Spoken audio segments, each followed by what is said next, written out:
As a musician, you might have been doing projects here and there, but at the end of the month, it always feels like it's not enough to cover the rent, utilities, and your lifestyle. And whilst you may be thinking you're doing a lot of work, you have to always go back and check if you're getting the appropriate value for your work. Most musicians keep losing out on money because they feel that the clients are evil. However, it's just the problem of the scope creep. The scope creep is a horrible monster that keeps taking more and more of your time and essentially reducing the cost of your hard work. And it always starts very harmlessly. The music sounds amazing, it's great, but can we just do this one small thing? There are just these 2-3 minor tweaks and then we'll be set. And by the end of the project, you've done double the work for same amount of money and you don't even realize what went wrong. Especially if you're starting off as a freelance music producer or have been working in the industry for a long time and still feel angry every time a project is over because of the time that it took. You need to understand how to appropriately put across the scope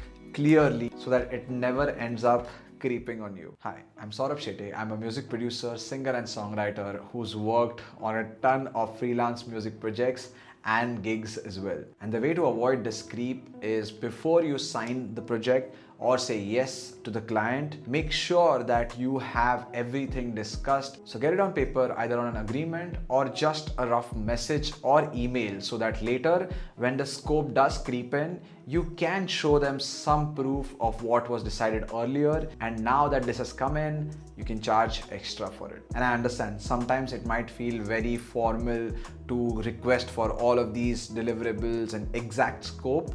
But in that case, what you can do is just have a list in front of you when you are on that call, so you can speak on the exact scope and then just send a message in order to confirm the same. And whenever you are providing a freelance project, if it's not defined, it's flexible. And flexible always bends in one direction, against you. Now, when you're discussing scope, what all should you discuss, which doesn't only help you, but also makes the client feel that you're a professional. Number one, ask for the formats they need it in: MP3, WAV, instrumental versions, or something else. Two, decide on who's doing the mixing. Do you have to give them the end product with the mix and master, or are you sending it somewhere else? So you need just the stems at the end of the process from us. Three, edits. This really creeps up in your time because once the master is done, they might still ask you for 30-second edits, 15-second edits for some new video that they're gonna shoot as a promo or a teaser. So they'll ask you to place the music again on top of it, and all of that takes time. So be sure to ask them for the master length, duration, and the edited versions needed. Next one, very important. Usage. What is this content gonna be used for? Is it for an Instagram reel? Is it for a YouTube video? Is it for a TV ad? Because your pricing can change based on all of this. Another important thing, ask for the duration of the license for the content that you make.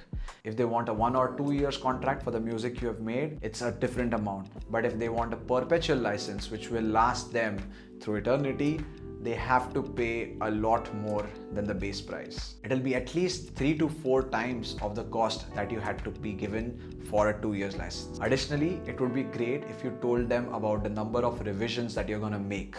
Because what happens is the client might not like something, someone else might come up with something completely different once you've made the music, and you'll be stuck revising in endless options. So it's better to make a deal based on the pricing and how you value your work for the number of revisions that you're going to be making in a project. Also, ask if it's going to be an instrumental or a vocal version, because hiring other singers might again take an additional cost, which you have to be upfront about them from the beginning. So now that you have defined the scope, and say the same thing happens that we discussed in the beginning, they ask for one more version, another deliverable, another edit on the timeline, what you can do is calmly reiterate that this is a scope and I'm willing to do it, but at this price. A sentence you can speak out word to word is, I'm happy to help. This will be outside of the original scope, but I can add it for this amount. Or if you want to go softer, you can say, oh, this wasn't included earlier, but I'll be happy to extend the scope if you like. And always remember, when you're giving a service like this and asking for a scope revision,